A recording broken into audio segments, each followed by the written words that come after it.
Good morning, good evening, good afternoon, wherever you are across the globe. Welcome to On the Sofa with Esther on the Where Are They Now series.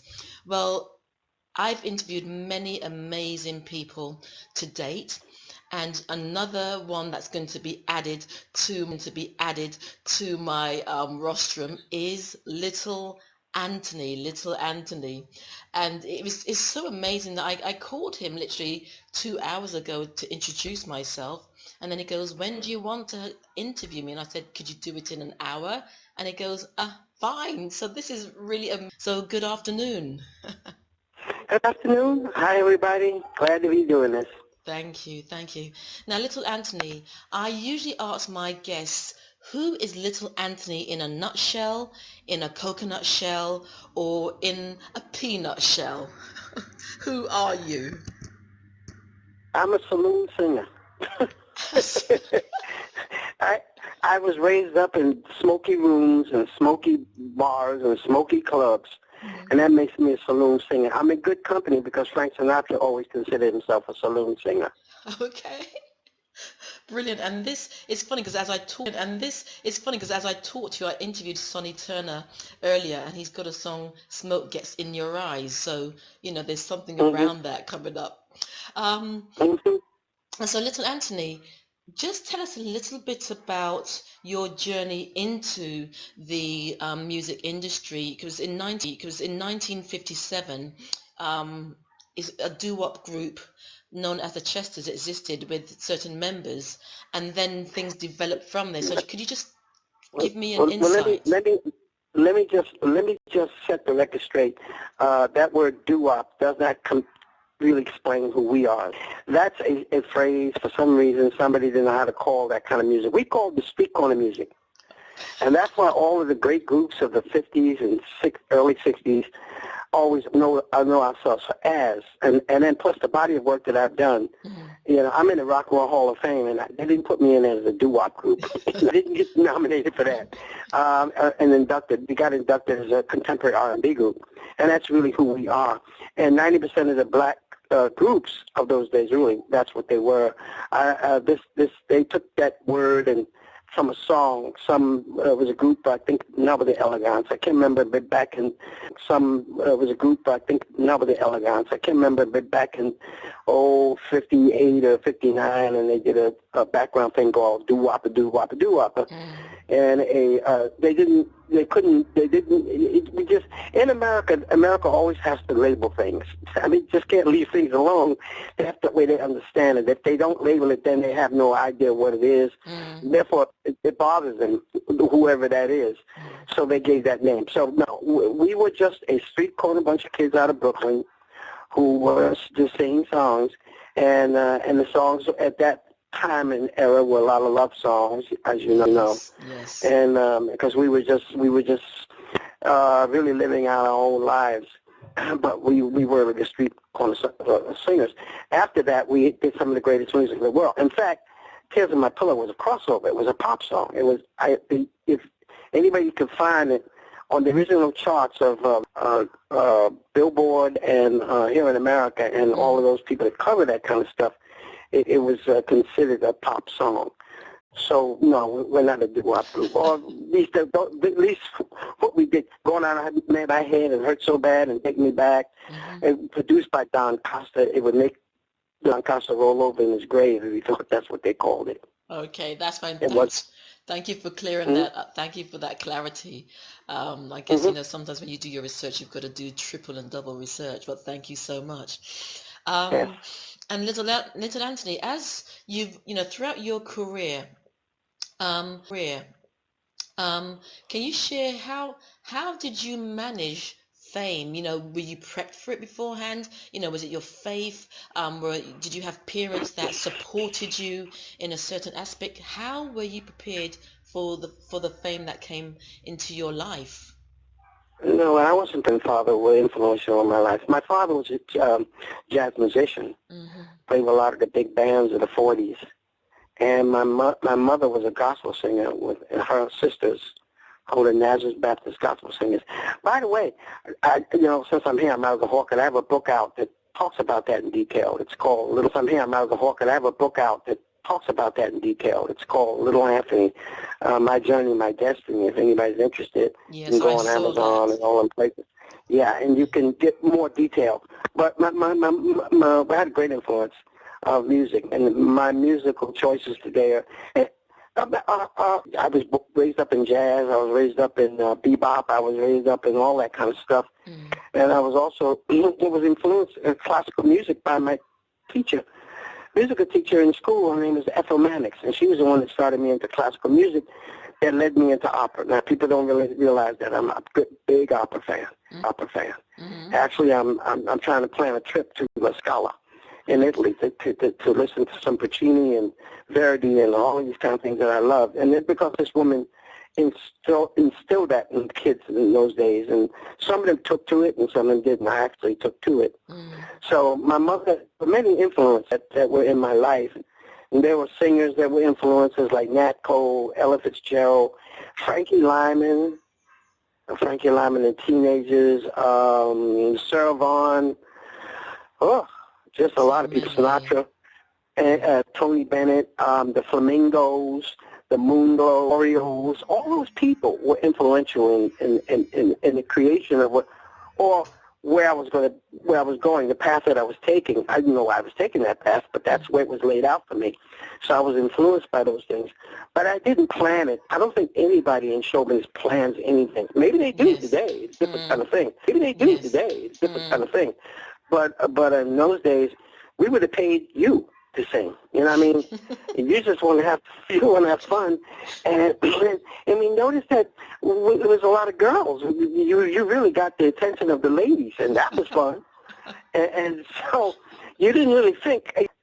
At 60 years, I started singing in 55, I think? I don't know.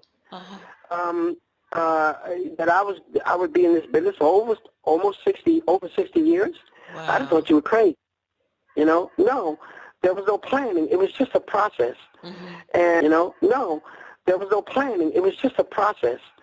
And I think I realized who I was and that what I had was later on in my life, in my early 30s, that I realized, my goodness, this is my career. This is what I do.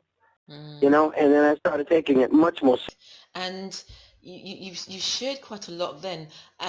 But how did you actually feel about when you recognized in your early 30s that this was the field that I'm supposed to be in? How did that make you feel in terms of, seeing it as a long-term career? Anybody can understand that. Frightening, because I thought, my goodness, this is what I do. I'm not going to be a rocket scientist. So now what do? Well, I can sing. Yes. And people seem to like that. And I tell people, many times people will come up to me and ask me, oh, what did you do to people? Many times people will come up to me and ask me, oh, what did you do to sing like that? What did you, oh my goodness. I said, nothing I did, because everything I did was wrong back when I was a young man. Believe me, I shouldn't be able to sing this song. I said, it's not natural to sing the way I do. It's supernatural. And I said, there's this God that loves me, that gave me this, and it's his. It just keeps going on. At my age, it fascinates me. Wow. Wow. And now that we're talking about your voice, little Anthony, could you give us a little bit of a rendition so that I can actually vouch for that? Oh, you're gonna put me on the spot. Okay, I'll do something. Well, I think I'm going out of my head. Yes, I think I'm going out of my head. Over you, over you. That's one of them. And got a band, man. And that's funny because that's the track that was in my head. So there is some synchronicity there. And little Anthony, what was it like sharing the stage with the other band members? What were dynamics between you like? And how did you keep dynamic kids together. And a lot of the Imperials are not with us anymore. Two of them passed on. And then two retired. So the only one left is Ernest Wright, who was the original, who actually formed the group before I even got in it, when they were known as the Chesters. So I forgot the question. I lost my train of thought. In it when they were known as the Chesters. So I forgot the question. I lost my train of thought. What was the answer? I lost it. Sorry, yeah. What were dynamics like being in a group? Oh, and how did those yeah. Well, dynamics stay the way they were? because you got camaraderie, you got friends, good times, all the bad times, but you're not facing it alone. Yes. You're facing it with kids that you came up with, your buddies, you know. So that's the reason why that worked out like that. But also, it's the artists and other performers that you had the great pleasure of working with. And I can tell you that I can't even tell you. It would take me to tell you all the people that I had the pleasure and all of us to work with. You know, from Ray Charles to Lil Willie John to so many people. The Flamingos, the Moonglows, Moms Mabley, the comedian, Betts Fox, Mabley, the comedian, Betts Fox, Bill Cosby, on and on and on and on and on. We were able to not only sing with them, in many cases we're friends with them. Sammy Davis Jr., gosh, you know, it's an amazing, when I think about it, it's fantastic. And all of the different actresses and actors and people that we were exposed to. You understand, we were kids out of Brooklyn, man. We were ghetto kids, man. We lived along the, it's almost like Liverpool. We lived along the docks of the East River. Okay. You know, in New York City, it's exactly like Liverpool. It was a blue-collar sort of naval place, and merchant mariners would, you know, ships would come in and drop their goods, go out, and go back. So we got to meet, you know, as kids, we just, that was our life. We didn't figure anything more than that. It just happened like I said, we got together like a lot of these kids do today, urban kids, and now they're rapping and they're doing their rap thing. We got together like the kids in Compton, you know, that got together, all those famous rappers, and the ones in Brooklyn. And so that's the same theory. We just started singing. It's no different than the Beatles. Yes. It's no different than the Beatles. Yes, it's just that they were from Liverpool and we were from Brooklyn. Yes. Brilliant. And, you know, little Anthony, today, where are you today? What are you doing today? Because you are still performing. If you'd like to share, you know, some of the gigs that are coming up for you. And how does since you started out? Well, that's a natural progression. That's the way it is. I remember my dad, in those days, was big band, and then there was blues. Yes. And so it changed again and again and again and again, and then it became R&B, and then they moved. You know, every generation has its music. That's all. Yeah. This generation has the things that they like. It's a normal progression. I never like to answer people. Sometimes when they ask me, well, the music was really great in your day. I like to think it was. In the 60s, of course it was. It was a Motown and the English Invasion and Dionne Warwick and the Drifters, myself, and a bunch of other people. Yeah, it was very special. But I'm sure there are a lot of people today think the same way. That's right. Beyonce and this one and that. Yeah. And so I understand what the generation has its own music, and that's what it is today. Yes, definitely. And, you know, in winding down, you shared a bit about the book that you've currently got out, which looks at your life and looks at your journey. What prompted you to write a book, Little Anthony? I didn't really want to, because everybody was doing it. You know, it's like a me book, autobiography. I just didn't, it took years.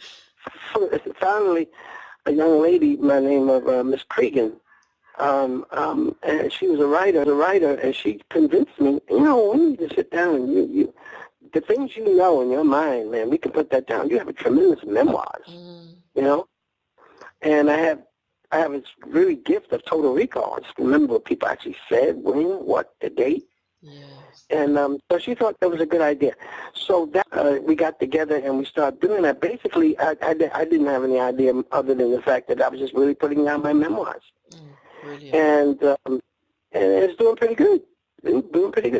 And And so it's the real details of what I went through, doing the Jim Crow area in the South. It was horrible. It was a terrible time, you know.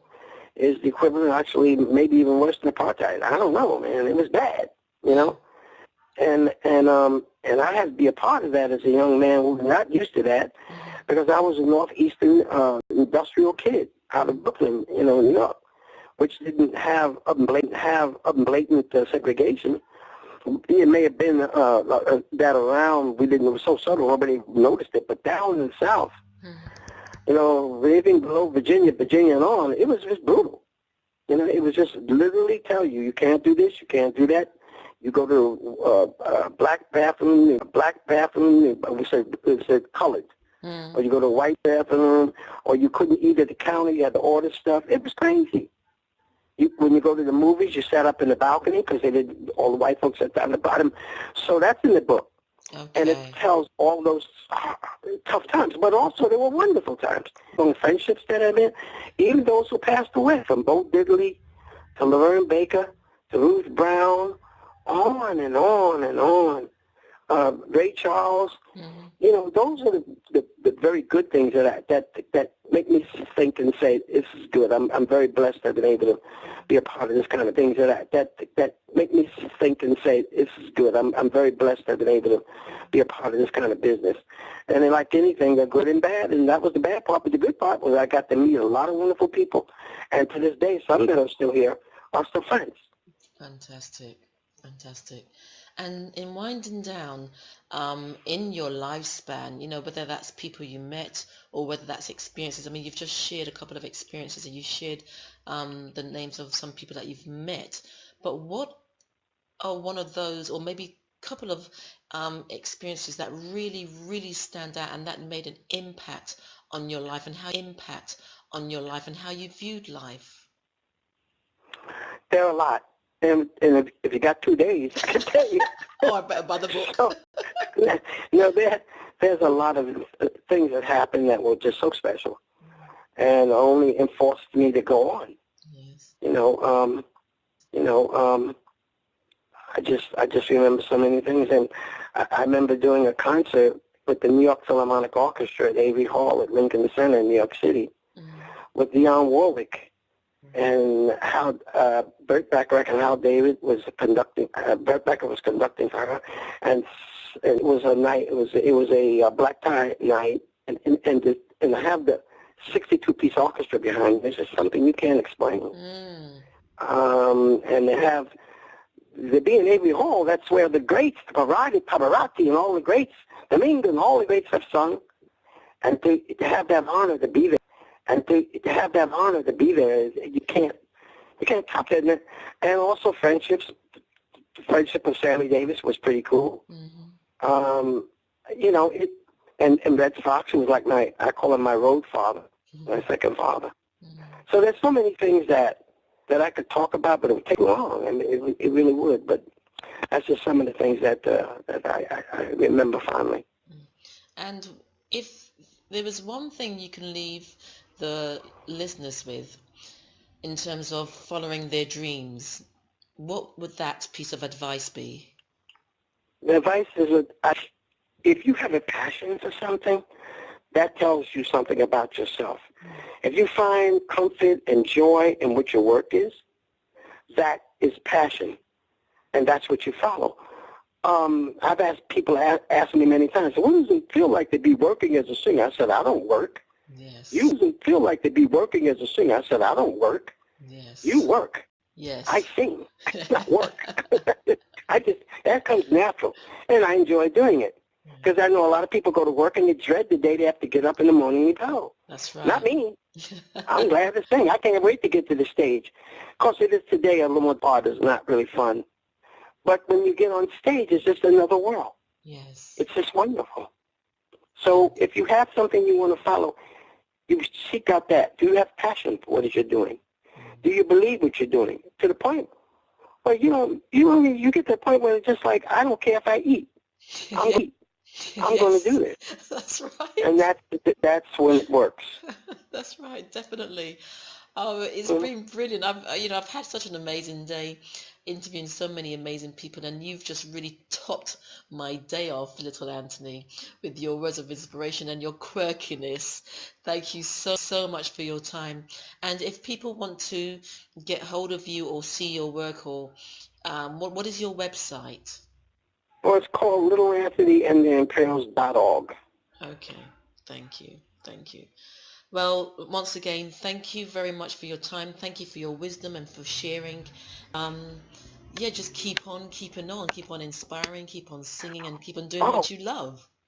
by the way, I'll be in England in June of 2017 Oh, in okay. Blackpool in Oh, concert, yes. okay. I'm going to make sure that I'm in the front row, little Anthony. Yeah, check on that. It will be in Blackpool on June. It's a festival there, June 16th and 17th or something like that. But I don't know what day. But I know the 17th. That's when I perform. Mm-hmm. So it's a good Okay. thing. Okay, fantastic. Well, it's in the diary, and I'm looking forward to meeting you in person. I would love. Best. Bless your heart, dear heart. Bye bye. Bye-bye. Bye-bye. Ladies and gentlemen, that was little Anthony on